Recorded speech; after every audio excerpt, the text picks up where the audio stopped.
After 40 years of marriage, I turned 68 this year. Over the years, my life has grown quieter, simpler too. I no longer care about the cut of my clothes or whether my jewelry sparkles. I rarely even think about how to make my days feel more fulfilling. When I was young, I believed life was long, that I should pour every ounce of my time into my family. I thought once they no longer needed me, I'd finally get to enjoy the good life. But now I realize, it's not that they stopped needing me. Maybe I was never truly needed in the first place. This house is spotless, every corner and every piece of furniture meticulously maintained by my own hands. And yet standing here, all I feel is emptiness. The soft amber light from the ceiling glows over the carefully arranged details, casting a warmth that feels strangely hollow. This year's birthday feels different. My daughter Lauren has recently gained quite a following on social media. She's been creating a series of videos called The Ideal Family Life, always playing the role of the doting, thoughtful daughter, capturing heartwarming moments of familial love for the camera. She told me her viewers recently especially adore the loving daughter caring for her aging mom kind of content. So this time she decided to film a birthday celebration and make it the centerpiece of her channel. I woke up early Saturday morning to the clatter of pots and pans in the kitchen. That alone was unusual. Harold usually heads out for his morning run at this time, so the house is typically silent. Rubbing my temples, I stepped out of the bedroom and found my 7-year-old grandson Noah on the couch, eyes glued to his tablet while cartoon noises blared from the speakers. He didn't even notice me walk into the room. Drawn by the smell of spices, I walked into the kitchen to find Lauren and my son-in-law Daniel bustling around, completely absorbed in the food prep. Several dishes were already spread across the table. I managed to smile and asked, "Lauren, are we expecting guests today?" Without looking up, she kept chopping onions and laughed. "Mom, don't you remember? We're celebrating your birthday early. My followers are busy living their own lives over the weekend, so I'll post the video on Monday." Perfect timing. I hesitated for a second. My actual birthday is next Tuesday. Today wasn't it? But I figured maybe they were swamped with work and couldn't celebrate later. An early gathering wasn't the worst thing. Honestly, for a moment I even felt a little touched as long as they wished to celebrate with me. I walked over to the dining table and looked at the dishes they'd prepared. Sizzling roast meats, lobsters drenched in heavy spices, beef stewed in a fiery chili sauce. The only thing that seemed remotely light was a shrimp dish, buried under a thick coat of garlic butter. My smile froze in place. I gave birth to Lauren when I was 35, considered a late pregnancy even back then. Harold's an only child. From the start, his parents made it clear they were hoping for a boy. When Lauren was born, they remained polite, but there was always a quiet air of disappointment. Back then, I was physically exhausted after giving birth, but there was no proper care. No one seemed to care whether I was getting enough nutrition. Even the most basic medical attention felt like an afterthought. I still remember spending those days chewing stale bread and overly sweet can juice. My appetite tanked, and that's when my teeth started to weaken. By the time I turned 60, I had no choice but to wear a full set of dentures. A few years ago I heard dental implants had become more advanced. I considered getting them, but the cost held me back. Nearly $4,000 per tooth. It just didn't seem worth it. And what did Harold say at the time? "You really want to shove those metal pieces in your mouth? That's disgusting. Your teeth are messed up because you didn't take care of them. Look at me, I'm 2 years older and I can still eat anything." Lauren chimed in too. "Mom, dentures are so much more convenient at your age. Why waste money? Better to save it for Noah's college fund." Back then I convinced myself they had a point. Maybe, at my age, it really was better to think about the next generation. Eating softer food wasn't the end of the world. But these past few years, even the dentures have started to feel like a struggle. I have to nibble my way through a simple sandwich, bite by cautious bite. Looking at the heavy, spice-laden dishes on the table now, I suddenly felt a wave of disquiet. Was Lauren just being thoughtless, forgetting I can't chew half of this food? Or was it something worse? That no one in this family has ever truly cared about what I like to eat, or what I'm even able to eat. The table was already filled to the brim with food. Just as the clatter from the kitchen died down, Harold walked through the door, so precisely timed, it was as if the whole thing had been rehearsed. One hand in his jacket pocket, the other holding his gym water bottle, he carried with him the sharp, salty scent of a post-workout sweat. No flowers, No gifts. He stood at the door empty-handed. As I looked at his figure, a heavy weight sank in my chest. In that moment I felt foolish, ridiculously naive even. I'd actually held on to a shred of hope, like a child staring up at the sky after the fireworks have faded, still waiting for one more spark. Harold glanced at the table and patted Lauren on the shoulder with a grin. Wow, this is quite the setup. Your mom's really getting the royal treatment today. I don't remember you making this kind of fuss on my birthday. I forced a faint smile. He wasn't wrong. On his birthday, Lauren had taken the whole family to a high-end restaurant downtown, booked a private room, served an elegant dinner, paired with wine and candlelight. But my birthday? It had become content, another staged scene for her social media feed. I picked up my tea and took a small sip. The bitterness coated my tongue, sliding slowly down my throat and sinking deep into my chest.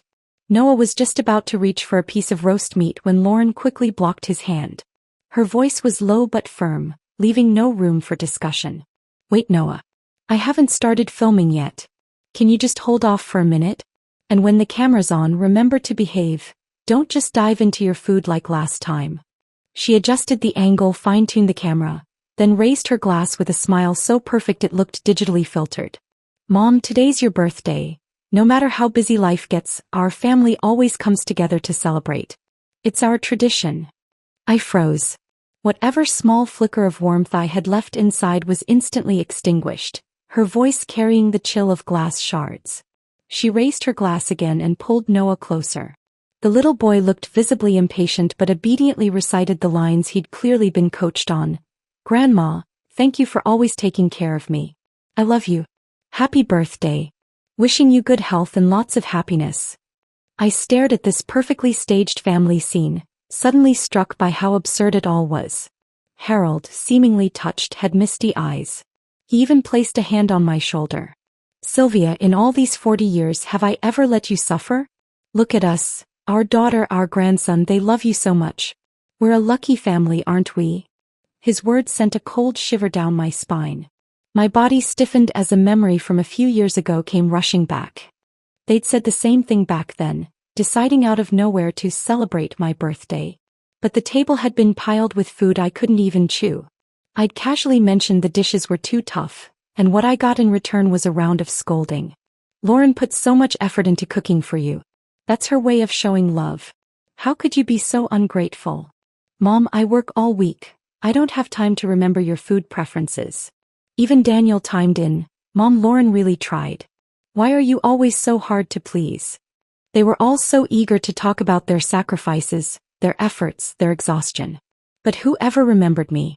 I knew Harold couldn't handle acidic food. Just a hint of vinegar would give him mouth ulcers. I knew Lauren was allergic to peaches, so I always peeled her fruit thoroughly. I knew Noah hated chicken skin. Every time I made soup, I'd carefully remove it from the drumsticks. I even remembered Daniel's dislike for cilantro. I'd leave it out entirely when I cooked. It's not that they can't remember what I like. It's that they never cared enough to try. In that moment, something inside me snapped. Not from hurt but from clarity. A sharp, blinding clarity, not warm but cold and lucid. I didn't want to keep playing this charade of a happy family anymore. I set my teacup down. My hand, still holding the chopsticks, paused, then dropped them heavily onto the table. I looked Harold straight in the eye, my voice calm but laced with a blade-sharp edge. So Harold, where's the orange cake I asked you to pick up?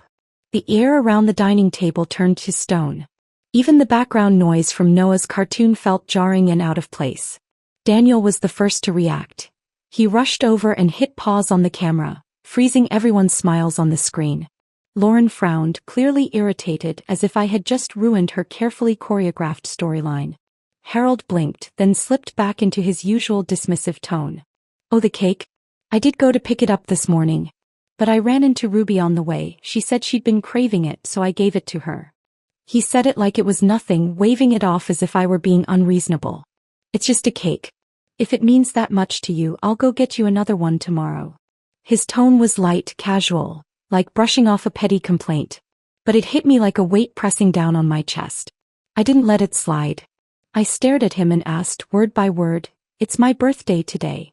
Shouldn't there be a cake? That cake was the only thing I had actually asked for. I knew my teeth couldn't handle much and I didn't have any cravings, but I'd been thinking about that orange zest cake for a long time. Harold had promised, so casually, so easily, that he'd bring it home. And yet, even that tiny wish of mine couldn't compete with a throwaway comment from Ruby. Lauren jumped in, trying to smooth things over. Right, we can't have a birthday without a cake. It'll look better on camera too. The audience loves that kind of thing. I'll order one right now. She pulled out her phone and pretended to open the delivery app. I just stared at her, a cold laugh forming silently in my chest. She didn't care whether I wanted the cake. She cared about how the cake would look on camera. I turned back to Harold, my voice low and razor sharp. If Ruby wanted cake, couldn't she buy her own? Is she broke, or has she gotten so pathetic she's begging for handouts on the street? His face darkened instantly and the whole table tensed. Lauren, don't order anything, he said, his voice simmering with anger. Don't spoil her. She's 68. Does she really need to act like some teenager obsessing over a birthday cake? He dropped his chopsticks and looked at me, eyes full of disdain. Ruby's husband died, her kids aren't around, she's had a rough time. What's the harm in giving her a piece of cake? Sylvia, you're being ridiculous. Can't you hear how nasty you sound? I looked at him, his tone, his expression so familiar, so condescending. And not a trace of remorse. He went on, isn't this table full of food enough for you? Lauren and Daniel made an effort to come home and cook for you. And now you're throwing a tantrum? People would laugh if they saw how you're acting. Lauren's face shifted. All she'd wanted was a warm, sentimental video, but Harold's outburst made her look like an uncaring daughter. She spoke up, her voice laced with frustration. Mom, I took time off to come home and cook with you. If you didn't like the food, you could have just said so, but ruining everyone's mood like this, there's really no need. I looked at her and whatever warmth I had left inside turned to ice. I had always known deep down that they didn't truly care. But in this moment, it finally settled in, clear, cold, undeniable. In this house, my feelings, my needs, my wishes have never mattered. To them, a birthday cake was just a prop. Nice if it's there, irrelevant if it's not. But to me, it was a small piece of tenderness, something I had dared to ask for after decades of being overlooked. Harold's promise was as weightless as the air it floated on, spoken easily, dismissed just as quickly. Lauren's so-called devotion only existed when the camera was rolling. Their version of love only applied when I played the part they had written for me. I looked around the table at all those familiar yet distant faces and felt a wave of nausea rise inside me. I stood up, pushing my chair back gently but firmly, straightening my spine as I prepared to walk away. Harold grabbed my wrist suddenly, his voice turning sharp. Where do you think you're going? Just because I said a few things, you're walking away? Sylvia, have you completely lost your mind? His grip was stronger than I expected. And in that moment I remembered the man he used to be. Back when he ran his office like a king, barking orders, used to being in control. Now the only person he still tries to dominate is me. I yanked my arm free and stared him down, my voice as cold and cutting as a blade. Today isn't even my birthday. If you want to film something or celebrate someone else's special day, go right ahead. Then I turned to Lauren, my tone steady but edged with quiet fury. Do you even know what I like to eat? You've never even asked. Lauren's face went stiff. Her lips parted slightly but no words came out. She'd assumed I would go along with it, like I always did. I was the easy mother, the one who never made waves, who played along to keep the peace. But not this time. This time I was done playing. Their patience wore thin the moment I stopped playing along with their carefully staged performance. The masks on their faces shattered completely. Lauren was the first to explode, her voice sharp and scolding, like she was reprimanding a petulant child. Mom, can you stop being so unreasonable?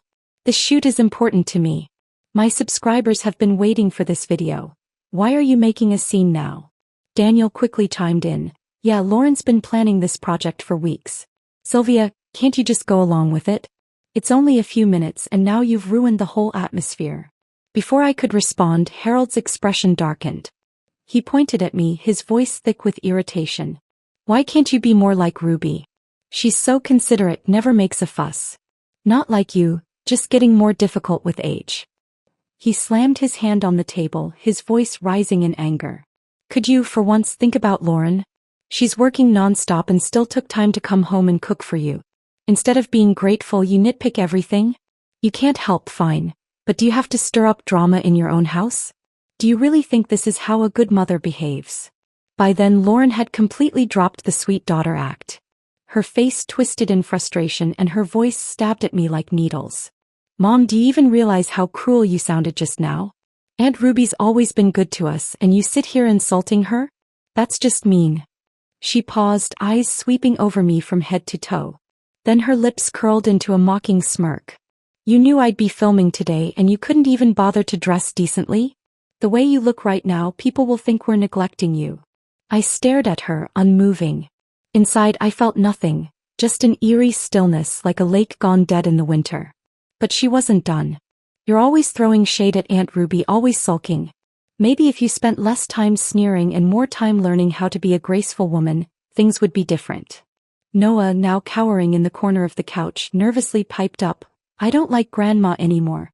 Grandma Ruby never yells like Sylvia Grandma. I froze. That scene dragged me straight back in time. Decades ago when Lauren was just a little girl and Ruby had reappeared in our lives. One afternoon, Lauren had refused to let me do her hair, running instead to cling to Ruby's leg, pouting, Bad mommy. I hate you. I want Aunt Ruby to be my mommy. She's pretty and sweet, way better than you. Back then I'd brushed it off as a child's thoughtless remark. But here we are all these years later, and she's still standing by Ruby's side. Even my grandson has been turned. Ruby, this woman who has always haunted the shadowy edges of my marriage, never needed to fight for anything. She simply embedded herself, quietly unraveling everything I built. She never raised her voice, yet she managed to win over Harold's generosity, Lauren's affection and everyone else's sympathy. And somehow I was the one painted as difficult, bitter, cold. But now I see it clearly, maybe for the first time, the problem was never me. It was that they never truly saw me as family. Images flashed through my mind in a cruel montage. Harold's birthday, dining at the most expensive restaurant in town, sipping fine wine, cutting into prime steak and lobster. My birthday, a staged meal in the kitchen, dressed up to look warm but empty at the core. Lauren's wedding, I planned everything by hand, ran myself ragged making sure it was perfect. Yet in her speech the person she thanked most was Ruby. When I suggested buying a practical fabric couch for the house, they called it a waste of money. But when Harold gifted Ruby an entire dining set, he didn't hesitate for a second. All these memories pierced me like shards of glass, piecing together a bitter truth. I was never more than a background prop in their lives. Expected to give, to serve, to be silent. Never to be cherished. I looked down at my wrinkled hands, but strangely I felt calm, lighter than I had in years. I finally knew, I didn't want to live like this anymore. I lifted my head and let my gaze drift slowly over each familiar yet foreign face, finally settling on Harold. His features were still sharp, but his expression was void of warmth, just a hollow, exhausting kind of indifference.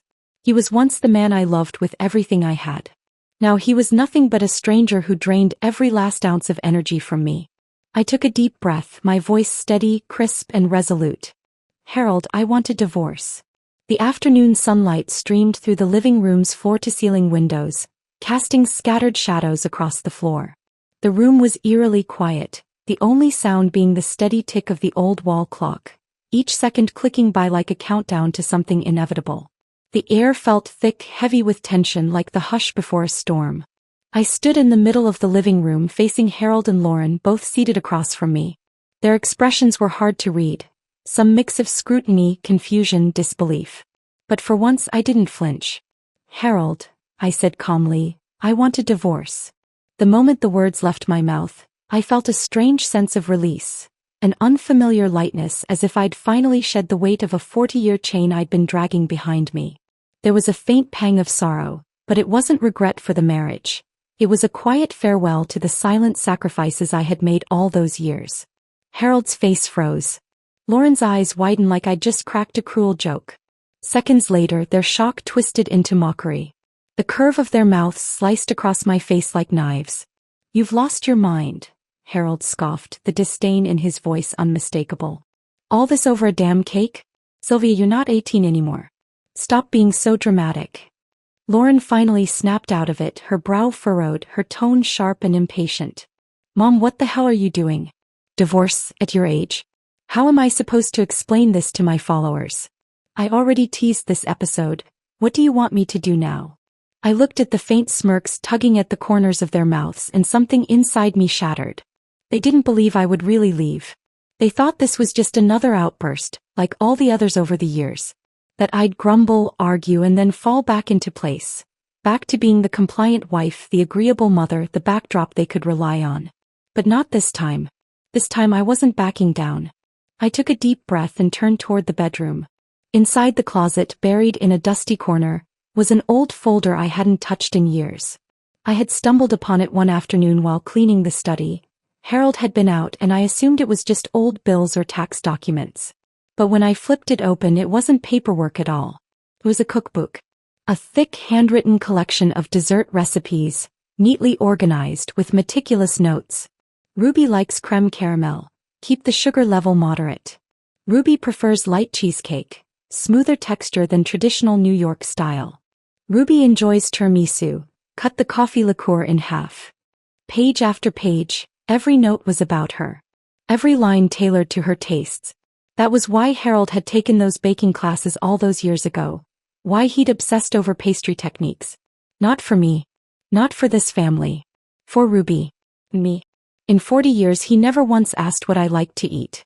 Not once did he step into the kitchen to prepare a single dessert just for me. I walked back into the living room and placed the recipe book on the coffee table, my gaze steady and cold. You thought you hid it well, I said quietly. But the truth always finds its way out. Harold's face changed instantly. Lauren stared at the book, stunned. It was clearly the first time she'd ever seen it. Harold opened his mouth as if to explain. But I no longer cared what he had to say. I turned and returned to the bedroom, opened a suitcase and began packing. Carefully folding my clothes, placing each item deliberately. I was packing not just belongings, but 4 decades of disappointment and exhaustion. Each book, each photo, each keepsake I'd once poured love into, now felt like a burden pressing against my chest. I no longer wanted them. I no longer needed them. I zipped the suitcase shut and stood up, taking one last look around this house. From newlyweds to parents, from laughter to silence, this house held countless memories. But now I didn't want to take any of it with me. I grabbed the suitcase and walked toward the front door, not bothering to look back. Behind me I heard Lauren shout, "Mom, are you really leaving?" Harold's voice followed, tinged with panic. "Sylvia, don't be impulsive. You're too old for this. Where would you even go?" I stopped. Turned around. My eyes cut right through them, my voice calm and crystal clear. "Where will I go? I'm going to live my own life." And with that I turned the knob and walked out the door. I returned to my mother's old house. The moment I stepped inside, the scent of aged wood greeted me, familiar, grounding. The place wasn't big, but it was quiet, steady. It felt safer, warmer than the grand house I'd spent 40 years in. There were no luxury furnishings here, no staged smiles, no one I needed to tiptoe around. This finally was mine. My refuge. My peace. When I returned to my mother's old house, I felt utterly drained, like something inside me had been hollowed out. I was so exhausted I could barely lift my feet. The house had been vacant for years, and the air carried a faint musty smell. I used to imagine this place would one day be my peaceful retreat in old age. I never thought I'd come back because my marriage had collapsed. Pushing through the fatigue, I unpacked my suitcase and spent the entire afternoon cleaning. Mopping the floors, scrubbing the windows, wiping down every corner, until every speck of dust was gone and a subtle warmth returned to the space. Only then did I finally collapse onto the bed and fall into a deep sleep. When I woke again, sunlight was slanting gently across the room. The house, familiar yet strange, sat in complete silence. Outside, light and shadow danced on the window pane, casting a soft glow onto a worn photo frame on the table. I stared at the faded picture inside, a wave of emotion swelling quietly in my chest. 40 years ago my marriage looked nothing like this. Back then Harold was a vibrant young man full of ambition. Our meeting had been touched with romance and promise. I remember it clearly. A warm spring afternoon, a blind date arranged by mutual friends at a quaint downtown cafe. He wore a crisp suit, smiled with quiet confidence and spoke with charm and courtesy. He told me about his career plans, painted vivid pictures of a beautiful future, and promised to give his wife the most secure and joyful life imaginable. And I had believed him, wholeheartedly. In those early years we did have warmth. Life wasn't extravagant, but we cooked together, watched old movies, took long walks in the park. When Lauren was born, our little family felt even more complete. Harold, in those days, was a good husband. A good father. He'd take me out for steak on my birthday, stay up all night at Lauren's bedside when she was sick, surprise me with a late-night movie when I was worn out from chores. In those moments, I truly thought he was someone I could build a life with. But things began to change the moment Ruby returned. Ruby, Harold's first love. The one who slipped away in his youth. She reappeared in our lives with a delicate sadness, a voice laced with longing. She spoke of her failed marriage, her loneliness, and the regret of a love that never got its fair chance. She loved me so much back then, Harold once said, almost in a whisper as he sat in the study one night, his eyes filled with a tenderness that had nothing to do with me. We were torn apart by circumstance. At first he only mentioned her occasionally. Then came the late nights, the excuses, working overtime, business dinners. Until one evening on our wedding anniversary he suddenly put down his fork, grabbed his coat and said, "Ruby's car broke down. I need to go help her." I sat there alone, staring at the flickering candlelight, the cold steak on my plate, and a bitter realization settled in. Something in our marriage had shifted. From that night on, Ruby quietly took my place. Harold began mentioning her more often. Then came the discreet bank transfers. He started experimenting with desserts she liked, studying recipes, enrolling in baking classes, earning a pastry chef certification. Not for me, not for our home, but for her. Me. After 40 years of marriage, I couldn't even get a birthday cake. I once confronted him, asking, "What am I to you, Harold?" His answer never changed. "Sylvia, don't be selfish. Ruby's been through so much. I'm just trying to make up for it." Make up for it? And what about me? 40 years spent in every inch of this house, from the kitchen to the living room. My time, my patience, my care. Was none of that worth anything? What cut deeper was how Lauren began gravitating toward Ruby. She admired her makeup, copied her perfume, and would coldly say things like, "Mom, why can't you be more like Aunt Ruby? She's always graceful and sweet. Not constantly nagging like you." That moment stripped me of whatever pride I had left. It felt like being declared obsolete in my own home by my own daughter. In their eyes, I wasn't even worth as much as an outsider. I closed my eyes, trying to push the memories away. Maybe leaving them today was my long overdue awakening. But at least I had finally made a choice. Just then a knock sounded at the door, breaking the stillness of the room. I had just finished folding the bedsheets and was heading to the kitchen to boil a kettle of water when the doorbell rang. My heart clenched instantly, a heavy, sinking feeling telling me whoever was on the other side of that door wasn't someone I wanted to see. I set down the mug in my hand, took a deep breath, and walked to the door. Just as I'd feared, standing on the other side was Harold. And next to him, unmistakably, Ruby. Harold wore his usual look of smug indifference, as if my dramatic escape was just some childish tantrum to be brushed aside.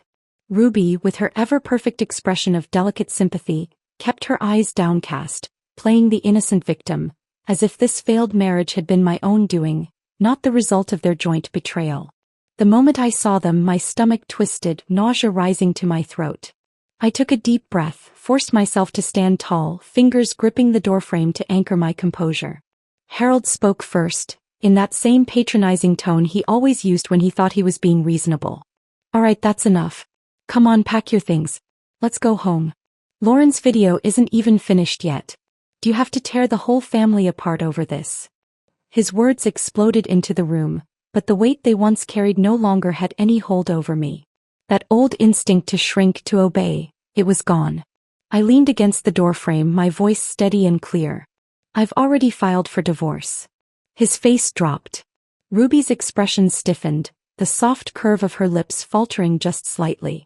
At my age, filing for divorce wasn't a reckless whim. I had spoken to an attorney weeks ago, done my research, understood exactly what I was entitled to: property, pension, social security benefits. Just earlier today, I submitted the paperwork online and instructed my lawyer to serve Harold with formal notice.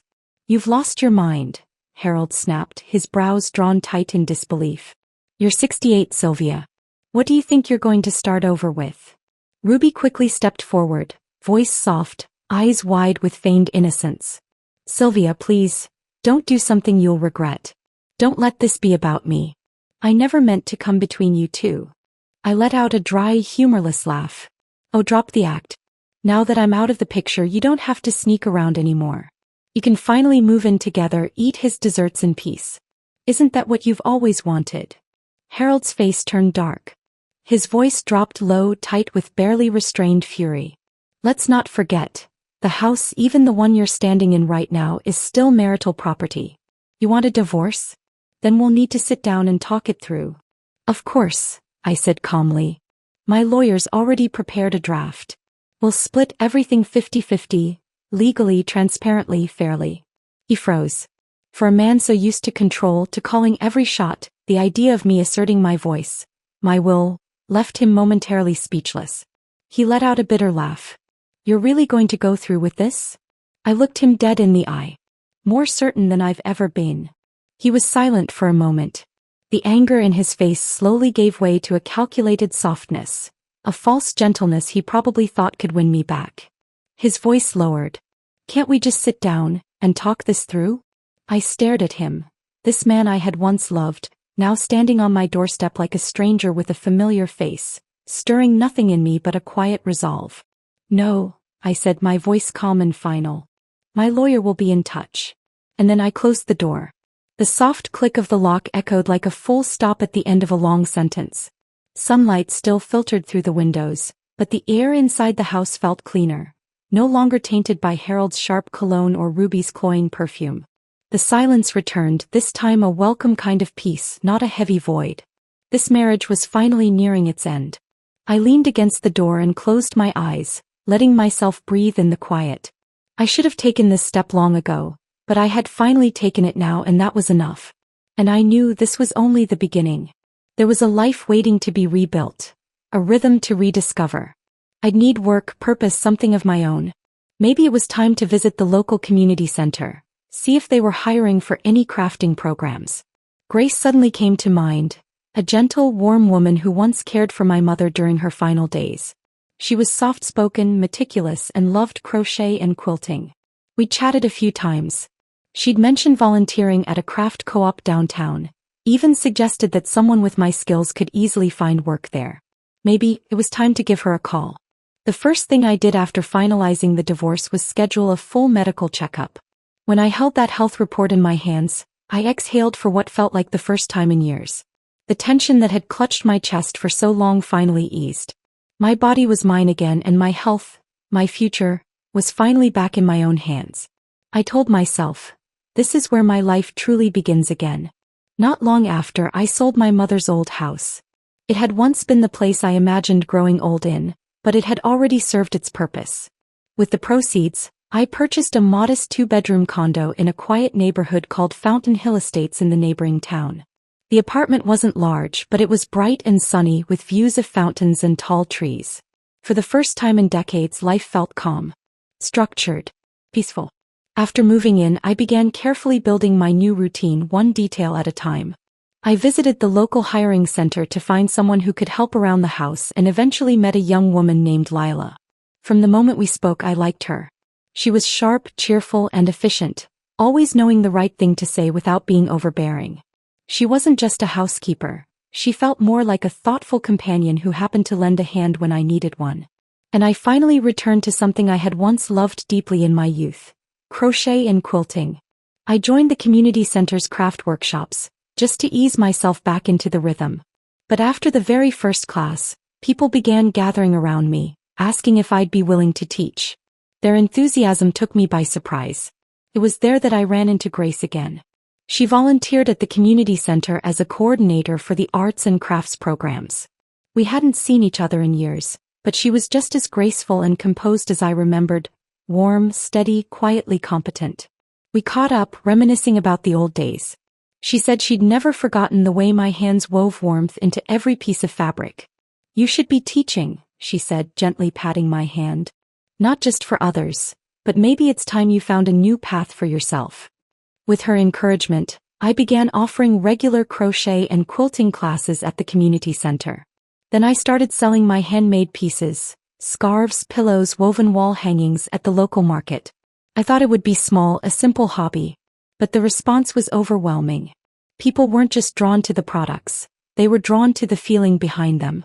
The warmth of handmade things. The quiet story in each stitch. Grace became my true partner. She had a knack for logistics and business. She helped design our logo, set up an online shop, and suggested we share our work and our story on social media. Together, we registered a small creative studio, Knots and Threads, a boutique brand dedicated to fiber arts and hand-sewn beauty. We launched a weekly online series, our Craft Circle, where we filmed tutorials, shared tips, and talked about life, growth, and healing. Slowly, our audience grew, a steady, loyal group, mostly women around my age. They sent messages saying they saw themselves in our stories, that our hands-on creativity had rekindled something they thought they'd lost. This wasn't some grand empire. Didn't need to be. It was something that fed my spirit, something that made me feel useful and fulfilled again. This life, quiet, simple, honest, felt richer and more freeing than anything I'd known before. Later, after saving enough, I finally treated myself to a full set of dental implants. That day when I walked out of the clinic, I went straight to the little diner on the corner and ordered a fried chicken platter and a warm walnut brownie. Every bite was crisp, rich, and deeply satisfying. It wasn't just my teeth that had regained strength. It felt as though I'd taken back control of my life. My days began to settle into a new, steady rhythm. In just a few years, my life had transformed in ways I never imagined. What started as teaching crochet and quilting classes at the community center grew into a full-fledged venture with Grace through our brand, Knots and Threads. Our handmade pieces began to develop a loyal following. At first, we sold small batches of scarves and quilts at weekend markets. But soon we were taking custom orders, participating in artisan fairs, and even receiving invitations to regional craft expos. Grace handled brand management and promotional outreach, while I focused on content creation and teaching. Every week we filmed a short tutorial video, sharing techniques, fabric tips, bits of our everyday lives, and my journey of starting a business at 68. The audience's response surprised me. Women my age wrote to say our stories rekindled their passion for life. Younger viewers called our slow-paced crafting aesthetic soothing and authentic, a rare kind of comfort in their fast-moving world. Even Lila, my household assistant, became one of our biggest fans. She eventually joined our small team, taking charge of video production and social media content. One day, she made a suggestion that would change everything. You should try live streaming. Talk to your audience in real time. I bet they'd love it. At first I hesitated. I worried I was too old, too awkward in front of the camera. But with Grace and Lila's gentle encouragement, I gave it a shot. To my surprise, the response was overwhelming. People tuned in just to watch me stitch and chat, asking questions, sharing their stories, listening as I talked about the meaning behind each fabric pattern and the life that inspired it. Knots and Threads became a well-known Silver Age entrepreneurial brand in our town. We were even awarded a community education grant to launch a new program, Crafting a New Chapter, a workshop series designed to help retired women learn handcrafts and explore second career possibilities. Women like me, who once felt invisible, began to rediscover their purpose, confidence, and creativity. And I finally had something that was entirely my own, a life's work that belonged to no one else. Not a husband, not a family name, not a role I was expected to play. Lila worked by my side with her endless energy, and Grace remained my most trusted partner. Together we built something real, not because we were needed but because we were truly seen. I had thought by this stage in life, I'd found all the peace and freedom I needed. I believed the voices from my past had finally faded into silence. But life, it seems, always has its own ideas. And the next turn of fate was already quietly waiting. 3 years after the divorce, on a quiet weekend afternoon, I had just finished a live stream and was preparing to brew a pot of black tea when the doorbell rang. I assumed Lila had forgotten her keys. But when I opened the door, it wasn't her. It was Lauren. She looked nothing like the woman I remembered. Her once long flowing hair had been chopped into a blunt cut. Her face was drawn, her complexion sallow, her eyes dull with exhaustion. That confident, headstrong presence she used to carry had completely vanished. She stepped inside and immediately collapsed onto the couch, her voice hoarse and trembling. "Mom, I can't do this anymore." Before I could say a word, Lauren suddenly broke down. Her sobs were raw and jagged, tearing through the room like glass shattering on tile. "Mom, please come back. This family is nothing without you." Ruby's a fraud. She's a gambling addict. That story about her son studying abroad, it was all a lie. He cut ties with her years ago and moved across the country. We were wrong. So wrong. We were selfish. I'm sorry. I just want things to go back, just us, the three of us, starting over. As she cried, the truth unraveled. After I left, Harold had wasted no time inviting Ruby to move into the house. At first, everything seemed to fall into place. Quiet dinners, cozy conversations, the illusion of a long-lost soulmate returning to heal what I had supposedly broken. But it didn't last. Ruby, it turned out, was nothing like the elegant, gentle woman she had pretended to be.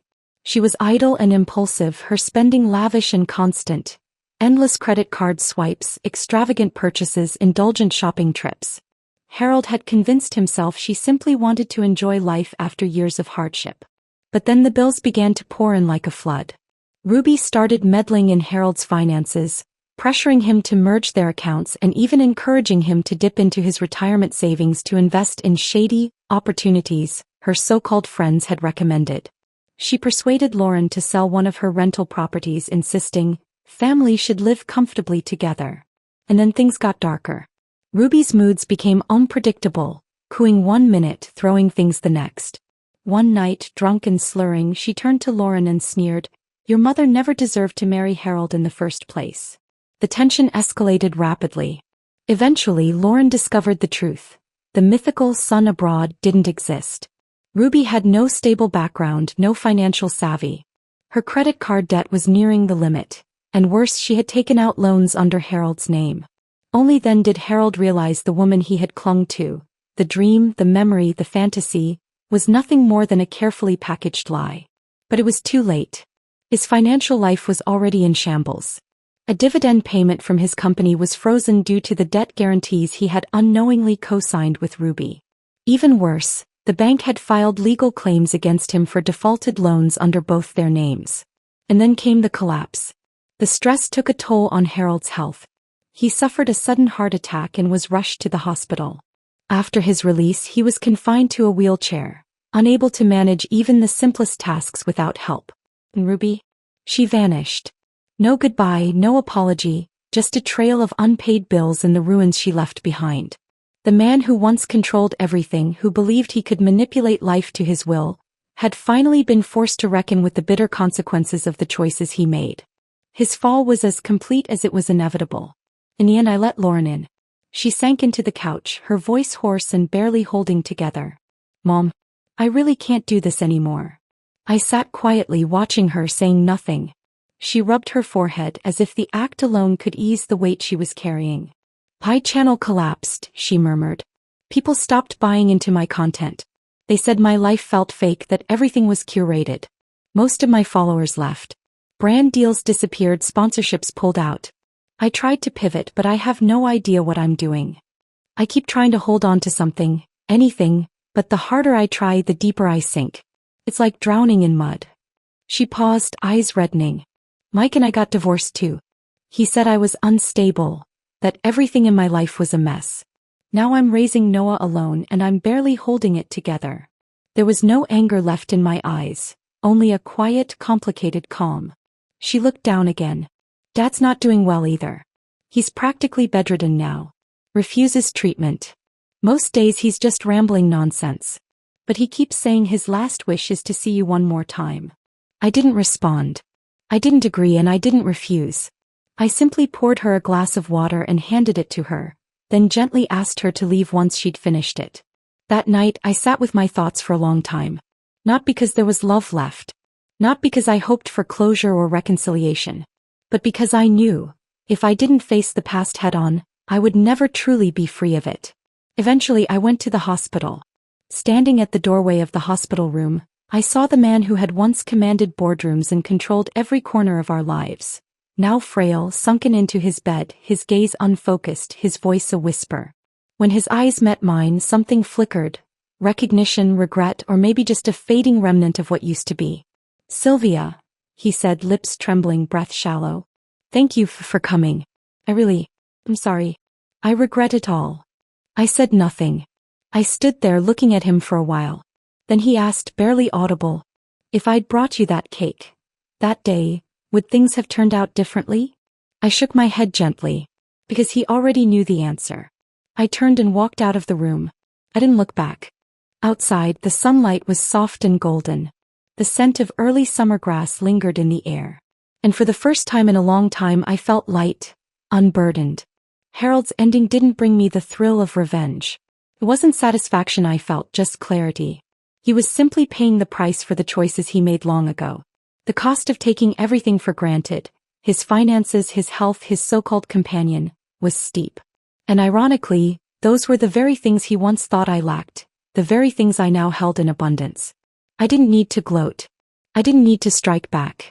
I simply left him behind where he belonged, in the past. Lauren still brings Noah to visit from time to time. There are no more dramatic pleas, no attempts to repair what's long gone. We coexist quietly. She no longer tries to fix the past, and I no longer expect her to become someone she's not. I still spend my days teaching, crafting, sharing stories through my channel, selling my work, meeting new people. Lila recently suggested we take a trip up north next year to attend a handmade arts festival. I said yes. Who says old age is meant to be spent in kitchens and on couches? I still want to see more, go further, live deeper. The past isn't worth longing for. The future is what deserves my devotion. It wasn't until the second half of my life that I finally became who I truly am.